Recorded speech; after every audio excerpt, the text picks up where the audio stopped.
Oremos. Pai, nós estamos na Tua presença nessa noite. Queremos Te agradecer por tudo aquilo que o Senhor já fez até este momento. Sentimos a Tua presença, sabemos que o Cristo ressurreto está presente aqui. Ele habita no meio dos louvores do Teu povo. E diante dessa presença, Deus, do Cristo, aonde vamos abrir a palavra do Cristo, a palavra de Deus, a história da salvação, pedimos a Deus que o Senhor fale aos nossos corações através da vida do pastor Diego. Que isso seja para a honra e glória do Teu nome. É verdade, Deus, que por vezes os nossos corações estão inquietos, desassossegados, e nós precisamos neste momento ouvir a Tua voz.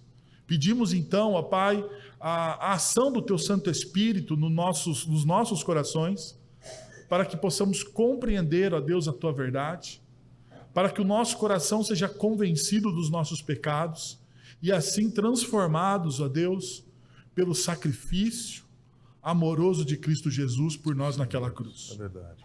É isso que nós oramos, em nome de Jesus. Amém. Amém. Deus Amém. abençoe. Obrigado, meu irmão. Amém. Uma boa noite a todos.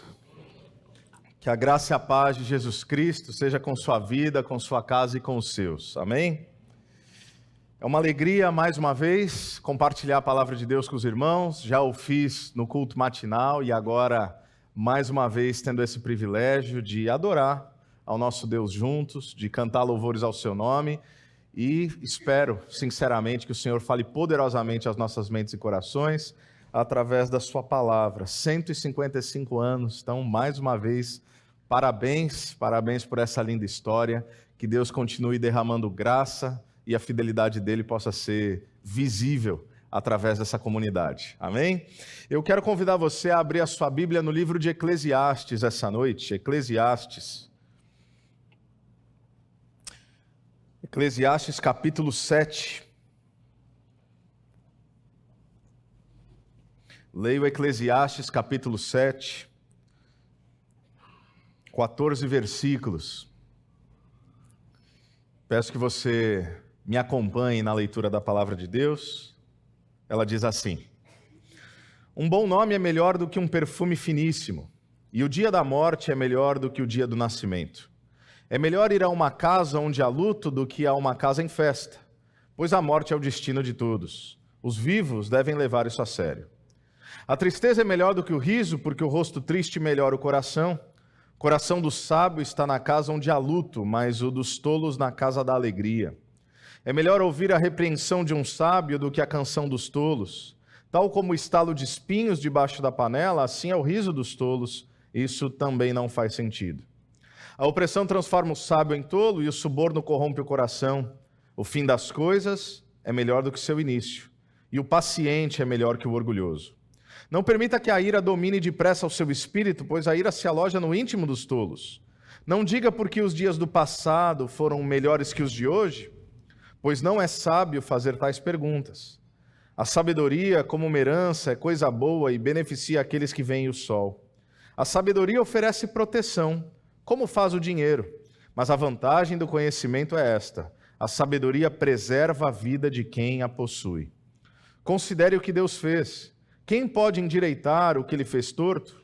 Quando os dias forem bons, aproveite-os bem, mas quando forem ruins, considere Deus fez tanto um quanto o outro, para evitar que o homem descubra qualquer coisa sobre o seu futuro. Eu quero mais uma vez orar pedindo a Deus que fale aos nossos corações. Senhor, nós te louvamos e diante de ti prostramos nosso coração, nosso espírito, que nossas mentes estejam cativas àquilo que é a tua palavra, a tua santidade, ao poder do teu Espírito que nos traz essa verdade, uma verdade que não é apenas um conceito, mas uma verdade que sobretudo se materializa numa pessoa, a pessoa de Cristo.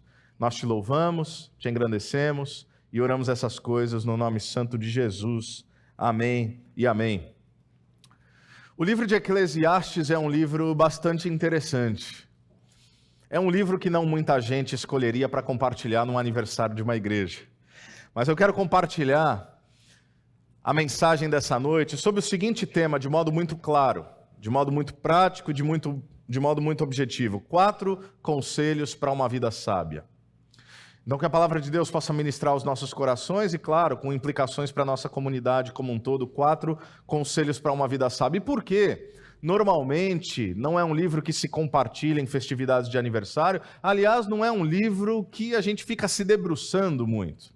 A poesia hebraica, os paralelismos, as realidades que são trazidas a partir desse gênero literário, se não lido de modo correto, há de nos confundir. Aliás, Eclesiastes é talvez o único livro da Bíblia que, se você não lê do início ao fim, se você lê assim 85%, 90%, você vai ficar bastante confuso.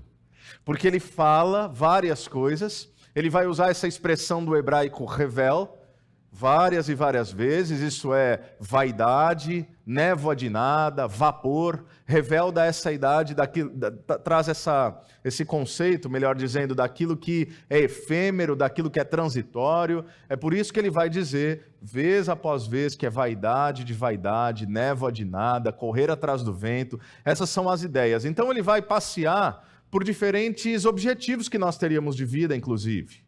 Humanamente falando, Salomão ele vai falar, por exemplo, você quer conhecimento e você quer erudição? Pois bem, eu alcancei a sabedoria e a satisfação não estava ali. Você quer falar de posses, de patrimônio, de riqueza, de recursos financeiros? Ele vai dizer, pois bem, até mesmo reis e rainhas de outros lugares vinham distantemente me visitar e percebiam que a minha riqueza era muito maior do que eles já haviam ouvido, e o que eles tinham ouvido era algo bastante significativo. Ele fala que construiu edificações, ele criou jardins. Salomão era alguém que falava sobre conhecimento de Deus, falava sobre saúde, falava sobre botânica, falava sobre engenharia e arquitetura, talvez não necessariamente com essas nomenclaturas, mas era alguém versado em todas as várias áreas e múltiplas áreas do conhecimento. Talvez Salomão diria, obviamente não com esses termos, mas você quer falar de prazer? Você acha que a satisfação da vida está no prazer? Então deixa eu te dizer uma coisa, Eclesiastes 3, uma afirmação bastante significativa. Melhor, Eclesiastes 2. Nada do que os meus olhos viram e desejaram, eu deixei de obter. Imagina que loucura um negócio desse. Você vê, desejar e possuir. Salomão que não teve 1, 2, 5, 10, 1000 mulheres. E aí o pessoal fala, puxa vida, 1000 mulheres. Meus irmãos, 1000 sogras. Então há de se considerar essa questão. Não apenas é pecado na realidade de hoje, mas 1000 sogras não me parece uma coisa mais sábia do mundo. Por isso que ele começa como sábio, passa ali por um período de tolice, e aí ele vai passando por várias realidades. É como um homem que está olhando para a vida, já do seu final, a partir de um prisma, e ele fala, meu filho, não vai por aqui, a felicidade não está aqui, não vai por esse lugar, a satisfação não está aqui. É tudo correr atrás do vento. É um livro belíssimo. Um tanto deprimente às vezes, um tanto confuso às vezes, mas no final, depois de ter dito que nada tem sentido, tudo é vaidade, ele vai terminar com a seguinte afirmação. Vocês querem saber de uma coisa?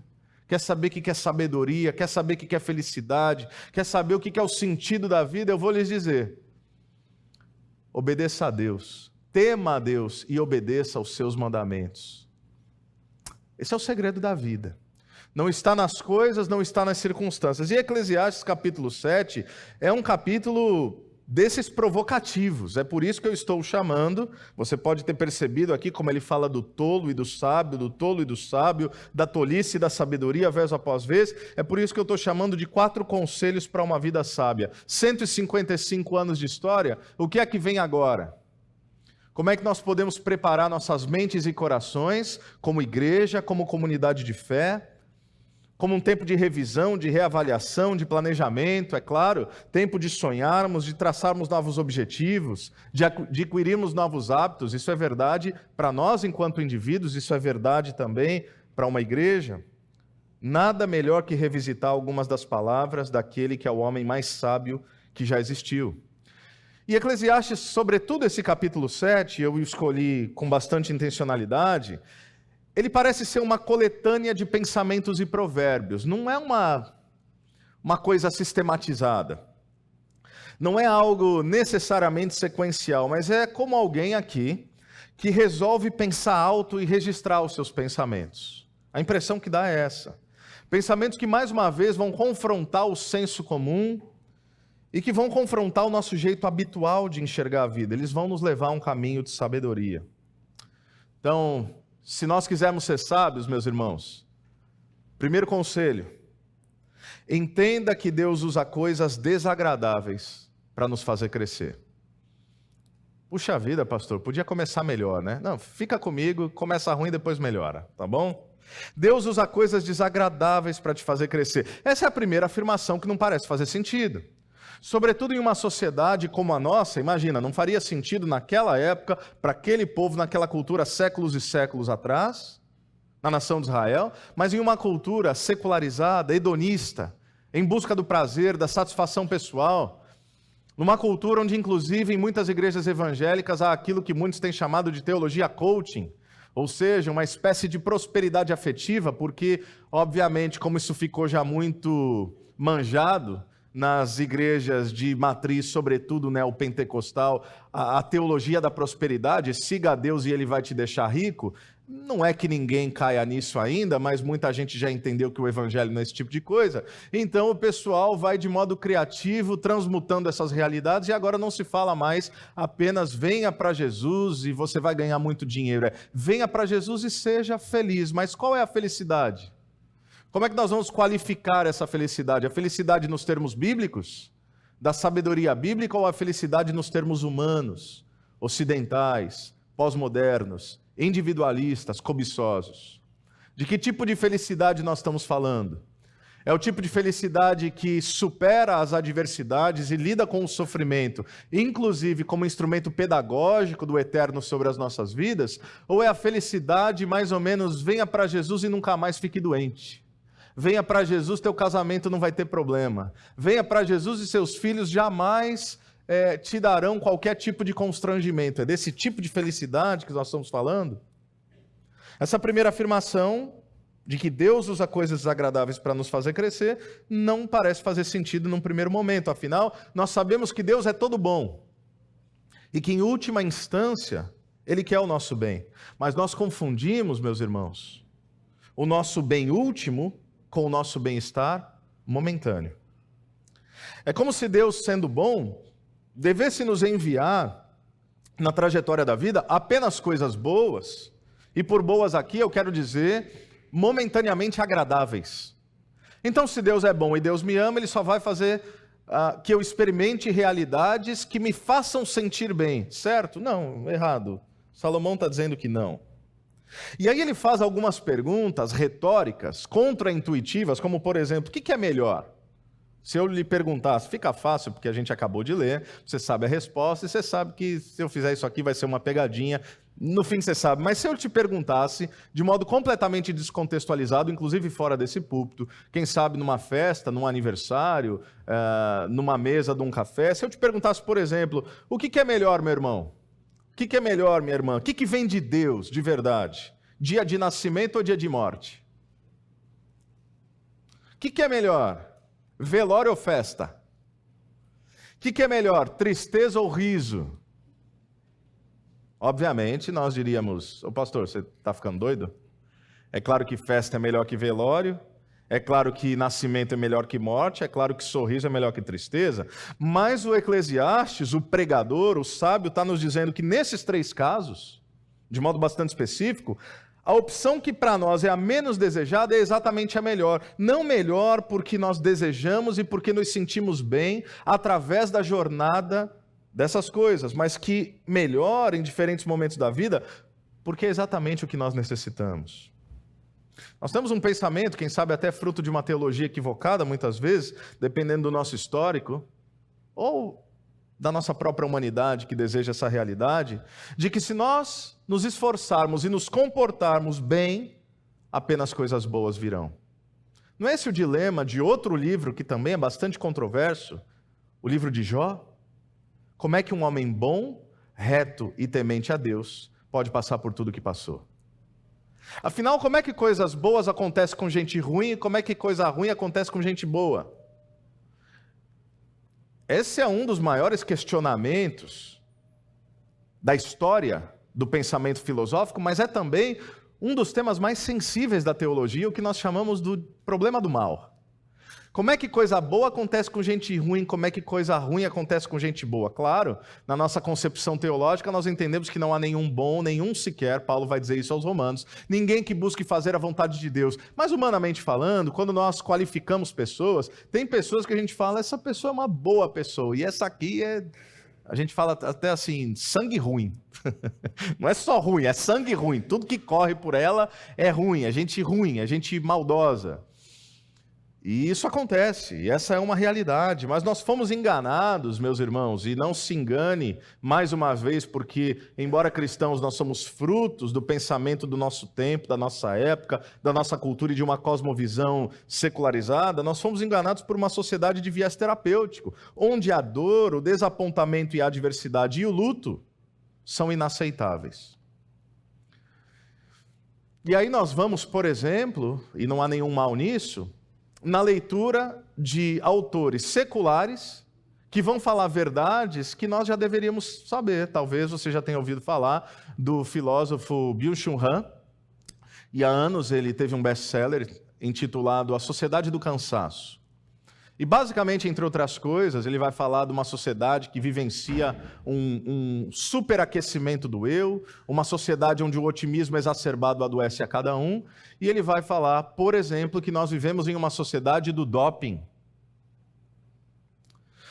O Brasil é o país mais ansioso do mundo, o segundo país mais depressivo. E é o país, não sei se você sabe, entre as pessoas de terceira idade, com maior número absoluto de pessoas, não necessariamente proporcional, mas o maior número absoluto de pessoas com demência. Então nós somos, enquanto sociedade brasileira, isso de acordo com a Organização Mundial de Saúde, uma sociedade deprimida, ansiosa e demente. Uma sociedade adoecida, que só dá conta através do doping. Que só dá conta, e eu aqui, meus irmãos, obviamente, não estou desqualificando a sabedoria humana através de processos terapêuticos, seja da psicologia ou da psiquiatria, não estou desqualificando de maneira alguma isso ser usado tanto quanto necessário, mas não é dessa realidade que eu estou falando. Eu estou falando de uma realidade onde, por exemplo, ninguém mais quer chorar. Ninguém mais se permite ficar cansado. Ninguém mais se permite passar por um luto. Tudo já se chama de depressão. Não, luto é ruim mesmo. Se frustrar é ruim mesmo. Ser demitido é ruim mesmo. E tudo isso nos faz aprender. Tudo isso nos gera fibra moral, tanto pela concepção humana, como, obviamente, a partir de uma concepção teológica. Eu nunca vou me esquecer, por exemplo, ontem à noite eu fiz uma renovação de votos de 10 anos de um casal muito querido para a nossa família. Só que há cerca de 8 anos atrás, eu vi uma cena onde aquela mãe e aquele pai, que ontem eu fiz a renovação dos seus votos de 10 anos, aquela mãe e aquele pai, com um filho pequeno, se despedia de uma outra filha, gêmea. Tiveram gêmeos, o filho permanece vivo, a filha se foi.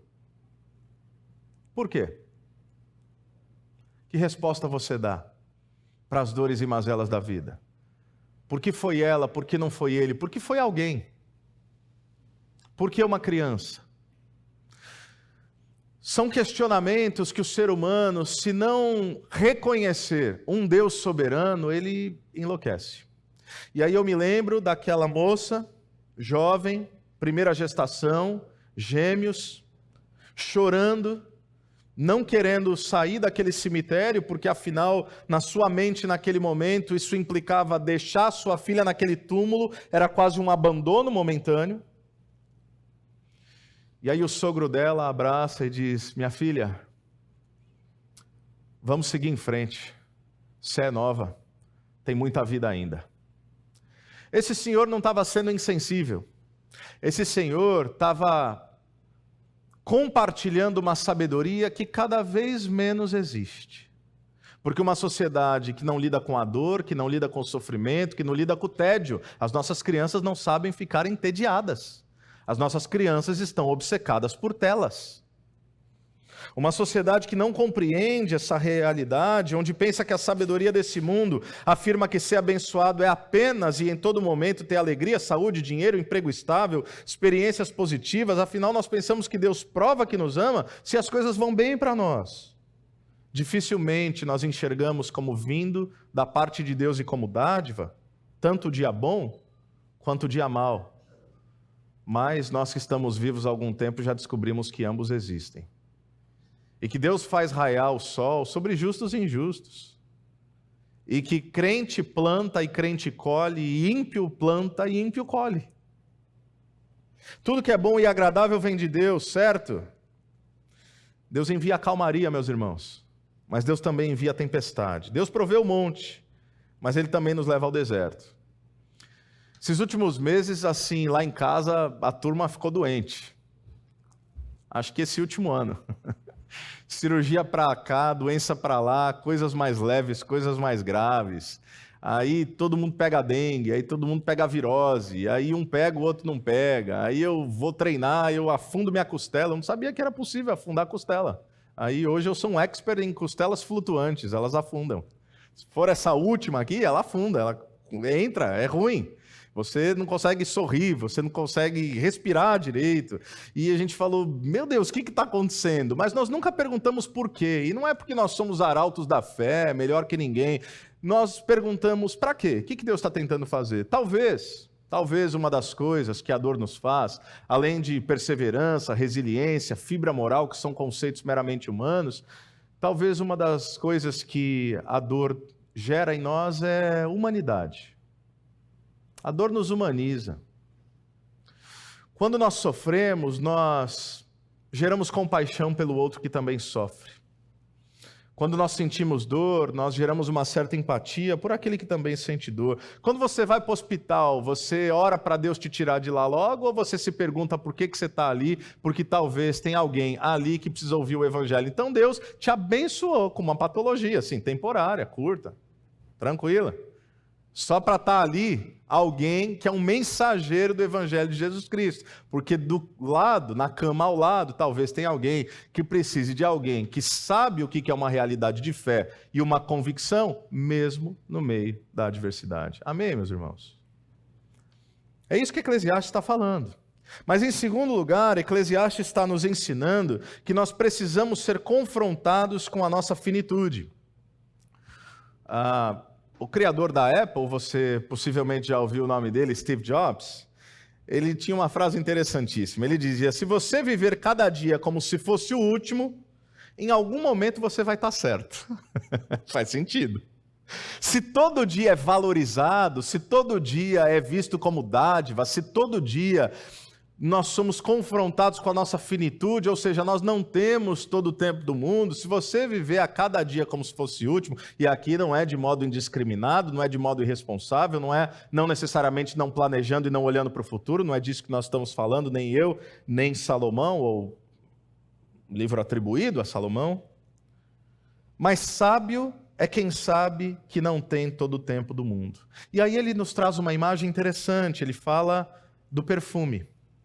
Porque os antigos usavam perfume para ungir os seus mortos. Você se lembra do relato da morte e ressurreição de Jesus? Onde as mulheres estão esperando findar-se o sábado para poder ali, de alguma forma, não sabendo nem como, porque tinha uma pedra gigantesca à frente do túmulo, ao menos essa era a última notícia. Eles tinham preparado o corpo de Jesus, mas não deu para fazer tudo certo, porque a Páscoa já estava chegando, vem o sábado, vem a noite, não pode fazer trabalho, e quando elas chegam para ungir o corpo do Senhor, isso é, lançar perfumes, especiarias, onde é que está? E aí o anjo fala, por que vocês procuram entre os mortos aquele que vive? Aquela grande mensagem de esperança, que até aquele momento elas não sabiam do que se passava, mas os antigos usavam perfume para ungir seus mortos. E as famílias mais pobres não tinham perfumes caros, não tinham especiarias caras. Então o que se dizia? Que o bom nome de um homem, de uma mulher, obviamente, era seu legítimo perfume póstumo. E não é interessante que, em certa medida, nós temos esses valores, talvez não tão bem verbalizados e qualificados, mas independente daquilo que se tem, independente daquilo que se gerou, é no dia da morte que o bom nome se revela em termos definitivos, até hoje. E talvez por ser pastor, E aí, quem sabe agora, se você não o faz, você vai começar a fazer, porque não tem volta, você vai começar a observar esses termos. Um velório cheio de gente, cheio de amigos, revela o quê? Uma pessoa que deixou um legado. Então tem velório que você chega, meu irmão, rapaz, até a viúva vai assim, meio obrigada. Ela está dando graças a Deus que o Senhor recolheu aquele seu servo. Que se ela pudesse não estar ali, ela não estava, porque ela está assim, aguentando 50 anos. Mas tem lugares, tem despedidas que você chega e é muita gente. É gente chorando, é gente lamentando, é gente contando história. Já parou para olhar a coroa de flores? É outra métrica interessante. Muitas coroas de flores. Simboliza o quê? Alguém que foi amado, alguém que impactou vidas, alguém que tocou vidas. É prestar uma última homenagem, nós temos isso ainda na nossa cultura. O Salomão está afirmando que é melhor ir a uma casa onde há luto do que uma casa onde há festa. Essa casa de bom nome. Ou seja, não é melhor, novamente, porque é mais agradável ou mais desejável, mas porque é pedagógico. Porque as nossas vidas, meus irmãos, elas podem carregar um certo aspecto de distração. Nós podemos viver de modo como quem simplesmente empurra as coisas com a barriga, como se nós tivéssemos todo o tempo do mundo. Eu acho interessantíssimo, acho que ele mora aqui na região de Campinas, um filósofo londrinense radicado em São Paulo, que tenho quase certeza, o reverendo Wellington vai saber, talvez você já tenha ouvido o nome, Mário Sérgio Cortella. Ele dizia o seguinte, ou diz o seguinte, porque ainda é vivo, em uma das suas reflexões filosóficas, ele fala: quanto tempo você tem? E aí, se eu lhe perguntasse assim, se eu abrisse uma enquete, então, meu irmão, minha irmã, quanto tempo você tem? Eu quero assim, o dia e a hora da sua partida, dia, mês e ano, vamos lá, como é que é? Ninguém vai poder saber falar com clareza que dia é esse, que hora é essa.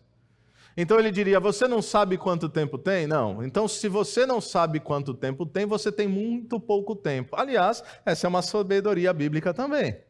Porque quando o autor aos Hebreus ele escreve aquela carta, ele vai dizer o quê?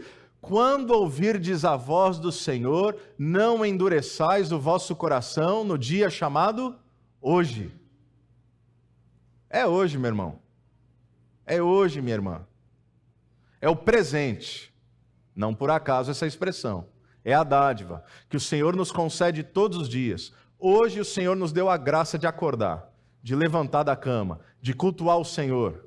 Permitindo, Deus nos dará a graça de acordar novamente amanhã e de trabalhar ou de desfrutar relacionamentos, de estudar, seja o que quer que você faça. É por isso que a palavra de Deus vai dizer: quer comais, quer bebais, façam tudo para o quê? Para a glória de Deus.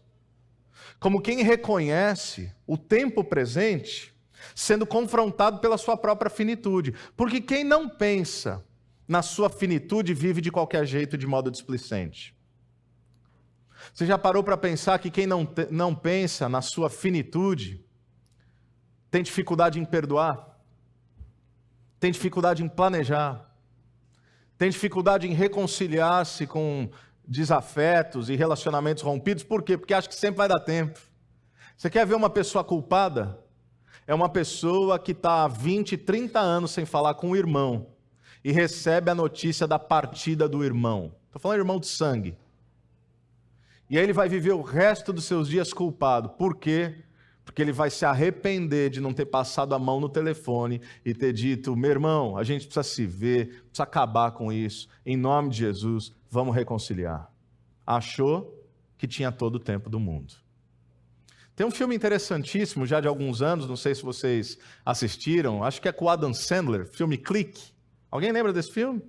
Filme interessantíssimo como provocação filosófica. É um sujeito que basicamente controla a sua vida com o poder de um controle remoto. E ele vai passando todo e qualquer tipo de situação adversa, situação que ele não quer viver. E ele tinha os objetivos de vida, por exemplo, ser promovido. E aí ele vai sendo promovido. Mas o controle remoto é inteligente. Então ele entende que se o objetivo da vida do cara é ser promovido, ele vai pulando a vida dele para que ele vá de promoção em promoção, até que no fim dos seus dias, em uma cena bastante dramática, ele está ali dono de uma mega corporação, num leito de hospital, com seu filho ao lado, se despedindo, e ele fala: e aí, filho, tudo bem? Tudo bem, casei, pai. Aliás, ele já tinha divorciado, os filhos romperam com ele, depois voltaram, a filha ficou revoltada, o filho ficou um pouco mais do lado, ia tocar a empresa do pai, multimilionário, enfim. Casou, filho? Casei. E a lua de mel? Não, a lua de mel, pai, a gente não vai sair não, mas a gente resolveu aqui, fez um acordo que a lua de mel, quando der, a gente vai, porque eu tenho uma reunião importantíssima essa semana com alguns investidores, mas está tudo certo, ela entende. E eles saem. E aí, de modo bastante dramático, eu vou resumir, obviamente, porque não é o ponto da nossa reflexão, ele se dá conta que o filho está seguindo os seus passos. Afinal, as palavras ensinam, mas o exemplo arrasta, né? E aí ele, de modo bastante dramático, ele tira todos os seus fios, ele desce, ele vai para o meio da rua, está chovendo, ele grita, ele não tem muito fôlego, ele chama o filho não ouve, até que ele cai e ele está prestes a morrer nos seus últimos suspiros, afinal ele não tem mais nada daqueles aparelhos, o filho enxerga de longe, o pai caído, ele vai até o pai e ele fala: pai, o que está acontecendo? E o pai não consegue falar: pai, o que está acontecendo? E ele percebe que ele está diante da morte iminente do seu pai, e tudo que seu pai consegue dizer é: família primeiro. Aí, o que, pai? Ele: família primeiro. E aí lágrimas escorrem do rosto de ambos, do pai e do filho. O filho entende: tá bom, família primeiro. Quem não compreende a finitude da vida vive de qualquer jeito, negligencia relacionamentos, negligencia família, negligencia filhos, negligencia a sua relação com Deus. Mas de tudo que se pode ignorar, a morte não é uma delas. A realidade da morte nos faz parar para pensar sobre que tipo de vida nós temos levado. Eu sei que eu estou falando muito de morte e eu prometi que vai melhorar, mas vai. No início do ano passado, nós passamos lá na nossa igreja, na nossa comunidade, por 2 perdas bastante significativas, bastante simbólicas. Eu compartilho apenas uma delas. Tinha uma moça que se converteu lá na nossa igreja. Ela conheceu a Cristo através da nossa comunidade. E uma moça muito nova, ela já tinha superado uma primeira batalha contra o câncer, e agora com cerca de 34 anos, se eu não me engano, o nome dela é Ellen, 3 filhos, um filho autista, um segundo em processo de diagnóstico de autismo na época, marido, e ela chega para mim e fala: pastor, eu estou com câncer. E aí nós começamos um processo de aconselhamento, de acompanhamento. A igreja abraçou ela de um modo muito lindo, de modo que eu nunca vou me esquecer. Nos marcou profundamente. Sei que marcou a ela também e marcou sua família. E nos nossos primeiros encontros, e eles eram espaçados, obviamente, não eram tão frequentes, eu perguntava: Ellen, como é que eu posso orar por você? E ela falava assim: pastor, eu queria pedir a Deus que Ele me preservasse para que o meu menor, que tinha 5 anos, pelo menos fosse criado. Não precisava fazer 18 anos não, mas uns 15. Se Deus puder me preservar por alguns anos, só para eu ver meu filho maiorzinho, eu gostaria muito. Tá bom. E geralmente essa era a oração dela. Ela nunca pediu por cura. E aí quando ela foi ficando bastante debilitada, foi definhando, nós tivemos um encontro, ela já sentia muitas dores, ela já não conseguia trabalhar. Lá no meu gabinete, lá na minha sala, eu falo algumas coisas para ela, ela se emociona, eu me emociono junto, oramos juntos, choramos juntos. Eu falei: e aí, Ellen? Pelo que a gente vai orar hoje? Ela falou: então, pastor, eu não te falei, mas eu estava orando por cura. Eu falei: é mesmo, minha irmã? Ela falou: é. Eu falei: é errado, pastor, é muito egoísta? Eu falei: de modo algum. Tem que orar por cura mesmo. Nosso Deus é o Deus de toda cura. A gente não sabe o que vai acontecer, mas não tem problema nenhum em orar. Eu falei: mas por que você está me falando que você estava orando por cura? Ela falou: porque hoje eu queria orar diferente. Eu falei: o que você queria pedir para Deus, Ellen?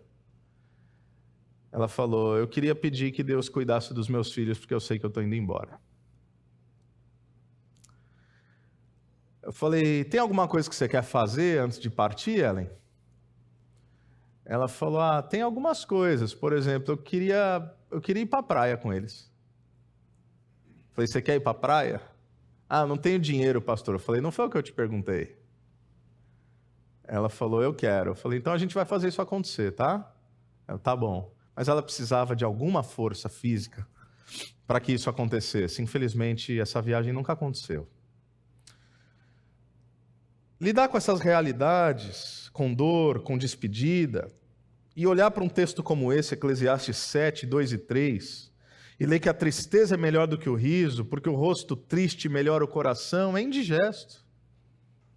É difícil, a gente queria que a Ellen estivesse lá ainda. A gente queria que os seus 3 filhos não tivessem ficado órfãos. Mas o que Salomão está dizendo, afinal?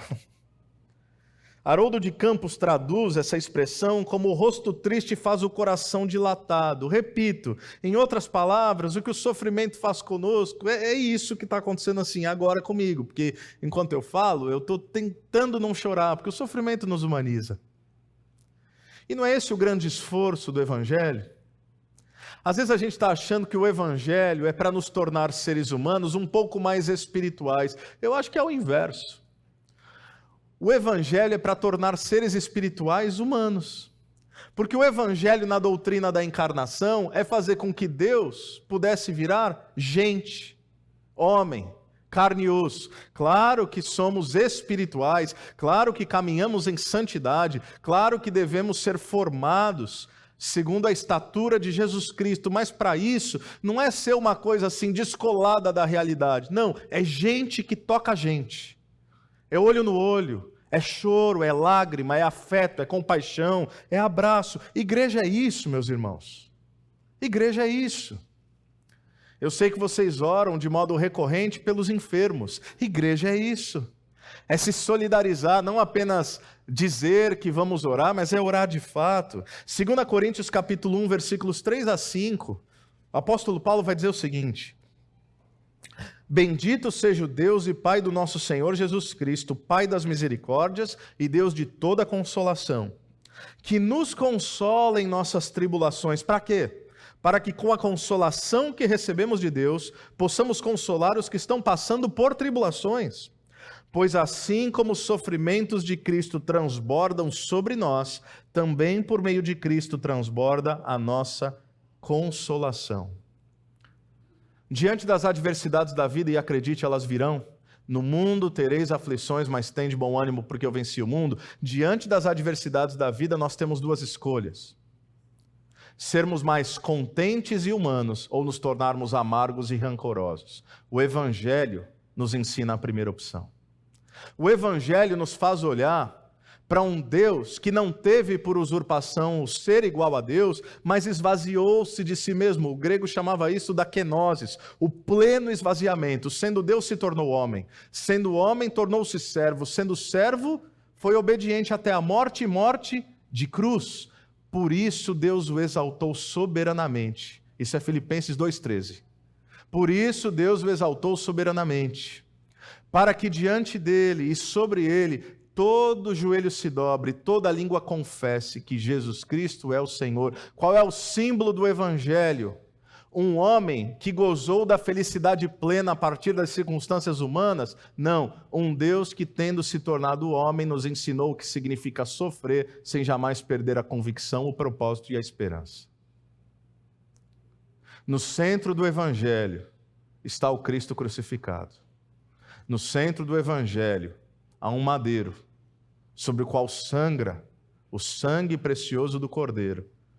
Esse sangue que foi moeda de troca pela nossa redenção, porque Pedro vai dizer que não fomos comprados por coisas perecíveis como prata ou ouro, mas pelo sangue precioso do Cordeiro. Número 3. Se você quiser ser sábio, saiba que você precisa saber avaliar a prova do tempo. Olha o versículo 7 em diante. A opressão transforma o sábio em tolo, e o suborno corrompe o coração. O fim das coisas é melhor do que o seu início, e o paciente é melhor que o orgulhoso. Não permita que a ira domine depressa o seu espírito, pois a ira se aloja no íntimo dos tolos. Não diga, versículo 10, porque os dias do passado foram melhores que os de hoje, pois não é sábio fazer tais perguntas. A sabedoria como uma herança é coisa boa, e beneficia aqueles que veem o sol. O sábio é quem dá tempo ao tempo. Se é verdade que nós temos que enxergar o hoje e vivê-lo plenamente enquanto dádiva, é verdade também que tolice é precipitação e impulsividade. É verdade que sabedoria é aguardo e prudência. Diferente de passividade, mas sabedoria ao contrário de agir pelos instintos e pelas emoções. É o antagonismo de viver de modo primitivo. Bicho vive assim. Por aquilo que sente já reage. Seres humanos, sobretudo discípulos de Jesus Cristo, são aqueles que agem por uma consciência fruto de uma natureza transformada. O Eclesiastes vai afirmar, meus irmãos, que uma das maneiras de alcançarmos a sabedoria é ouvir o conselho dos sábios. Mas até para isso a prova do tempo se faz necessária. Porque, segundo ele mesmo, os sábios podem se perder e se tornarem tolos. Olha o versículo 7. A opressão transforma o sábio em tolo e o suborno corrompe o coração. Versículo 8 que acabamos de ler. O fim das coisas é melhor que o seu início, o paciente é melhor que o orgulhoso. Sabe quando um sábio se torna tolo? Quando ele passa a confiar apenas na sua própria sabedoria e não na sabedoria que vem do alto. Quando ele passa a caminhar apenas, embora seja importante, pela sua experiência. E aí ele começa a lidar com a vida de modo cartesiano. Se eu passei por isso em algum momento da minha vida e essa foi minha reação e isso deu certo, logo farei isso novamente. Me permitam uma confissão, meus irmãos. A tentação do meu coração como pastor, depois de alguns anos de pastoreio, é confiar no meu tato. É confiar na minha experiência passada. Eu me lembro quando eu comecei no ministério. Temor e tremor. Espero que ainda seja uma realidade no meu coração. Busco esse temor e tremor todos os dias. Mas quando você começa, seja na vida, seja no trabalho, na sua empresa, no seu ambiente acadêmico, no ministério pastoral, eu não sabia nada de nada. Então o que eu podia fazer? Apenas clamar pela misericórdia de Deus e depender totalmente dele. A tolice é, agora eu sei. E Deus diria, eu vou ter que te abater. Porque você não sabe que o melhor que você tem e a verdadeira sabedoria é depender de mim, a sabedoria que vem do alto. Por isso Salomão vai dizer que não importa começar bem, é fundamental que se termine bem. O fim das coisas são melhor do que o início. Por isso que ele nos dá um outro conselho no versículo 10, não diga por que os dias do passado foram melhores que o de hoje, pois não é sábio fazer tais perguntas. Quer encontrar o caminho da sabedoria? Ainda mais para uma igreja como essa, 155 anos de história. Saiba valorizar a herança do passado, mas não despreze a dádiva do tempo presente. Saibamos honrar legados, histórias, mas sem, falei isso um pouco de manhã, sem nos arriscarmos e ousarmos perguntar a Deus, Deus, o que o Senhor quer de nós em mais um ano? O que o Senhor quer de nós no próximo passo? O povo de Israel na época de Salomão já pensava assim, bom mesmo era meu tempo. Eu acho que eu já estou ficando assim um cara meio velho no espírito. O que é diferente de um ancião sábio.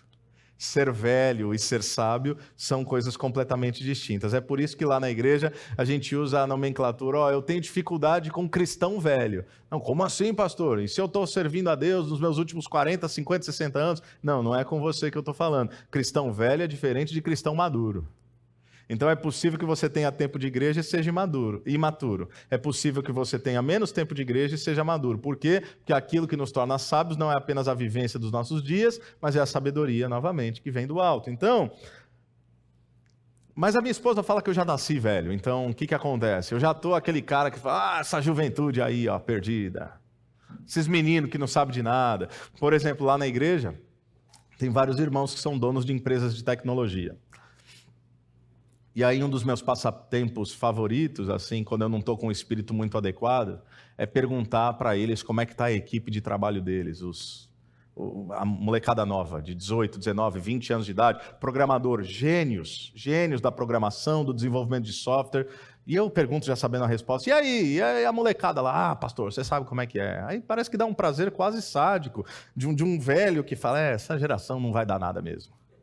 Salomão fala, sempre foi assim. Não há nada de novo debaixo do sol. O meu tempo que era bom. Rapaz, você não viu os tempos áureos da minha juventude. No meu tempo, os louvores. No meu tempo, a pregação. Aquele pastor, não, reverendo Wellington mais ou menos, mas aquele pastor que veio antes dele. Estou brincando.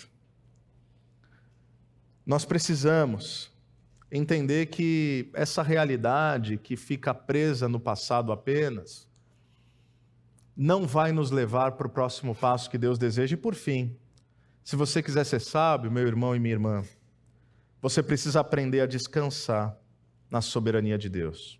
Versículo 13. Considere o que Deus fez. Quem pode endireitar o que Ele fez torto? Quando os dias forem bons, aproveite-os bem, mas quando forem ruins, considere Deus fez tanto um quanto o outro, para evitar que o homem descubra qualquer coisa sobre o seu futuro.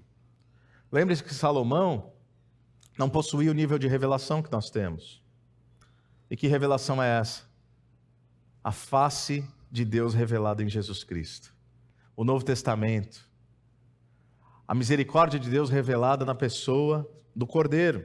Então nós podemos até não saber do nosso futuro, mas nós conhecemos aquele que é eterno, então nós podemos descansar. O salmista vai dizer em Salmo 27, versículo 1, o Senhor é a minha luz e a minha salvação, de quem terei temor? O Senhor é meu forte refúgio, de quem terei medo? Meus irmãos, nós não precisamos mais ter medo de nada. Nós não precisamos caminhar ansiosos por coisa alguma. Não é isso que Paulo vai dizer?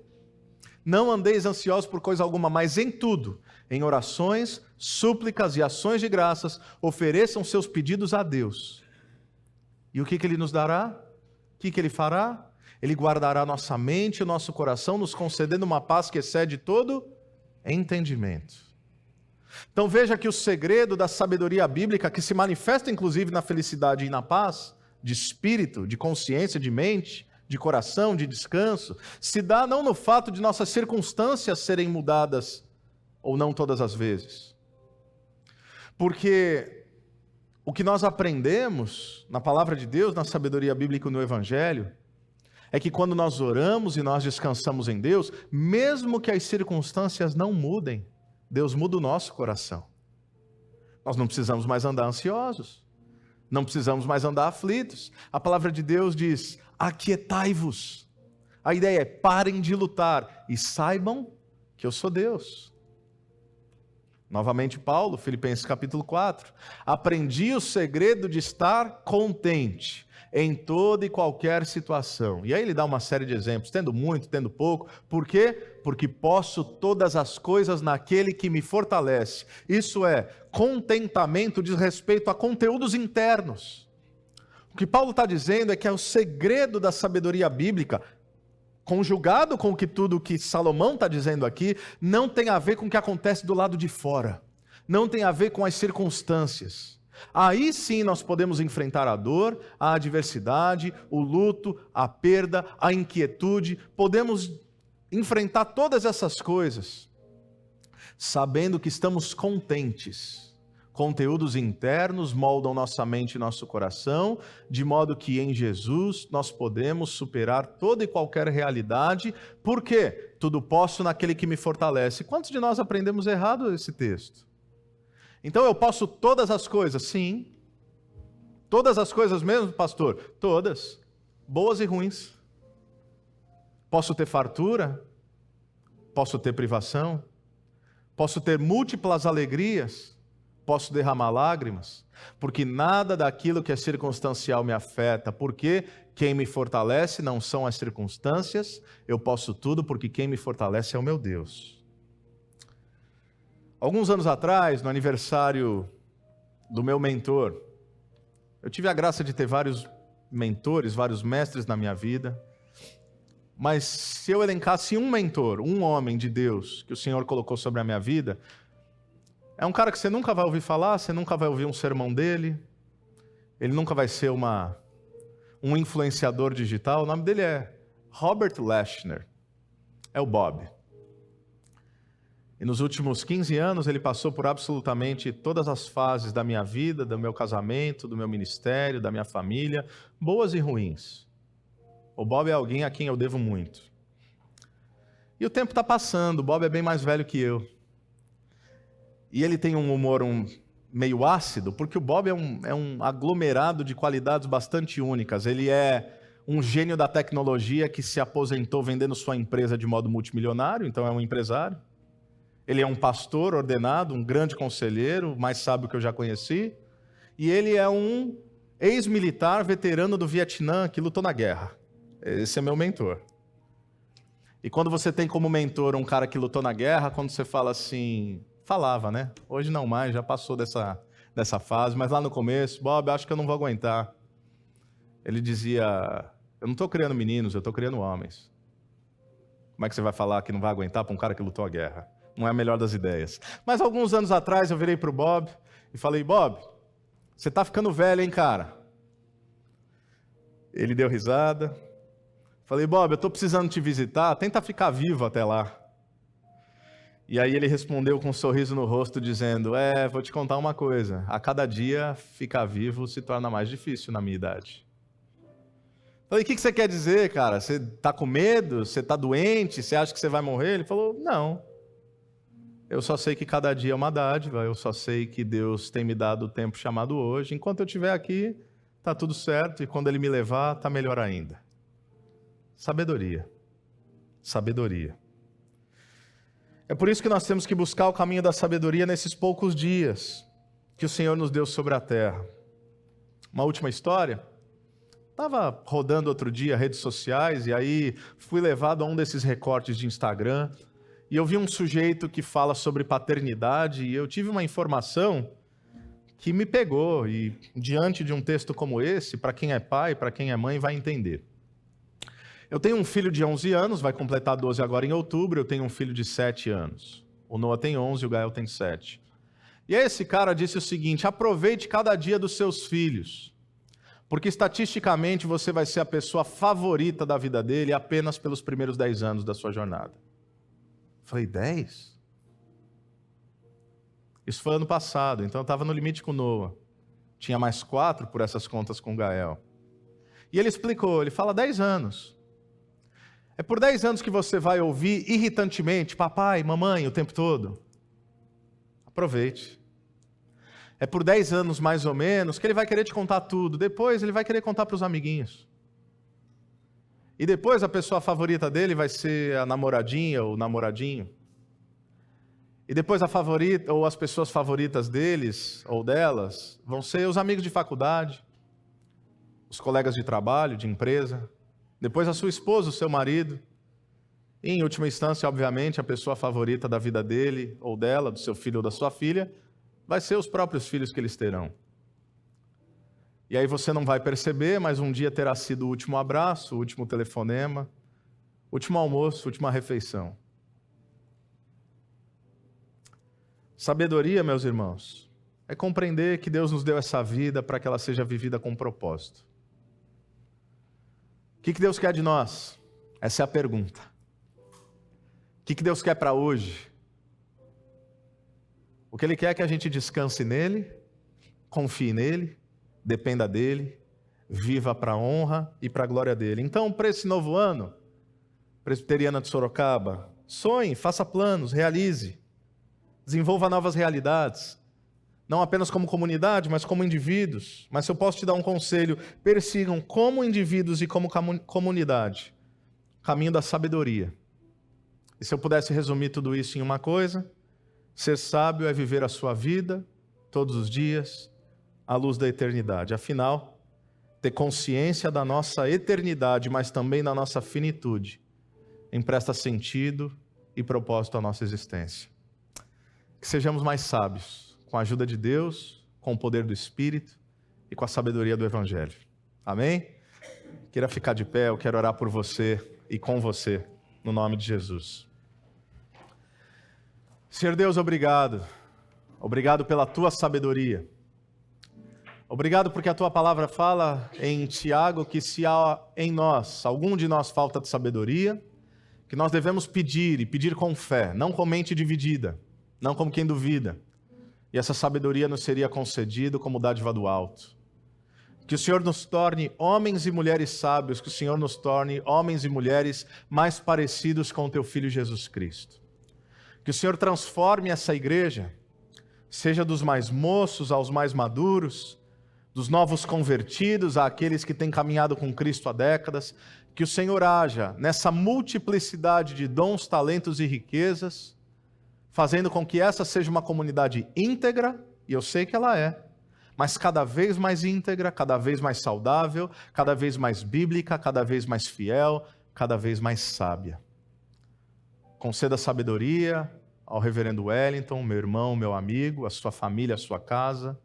Conceda sabedoria aos pastores dessa igreja, ao conselho dessa igreja.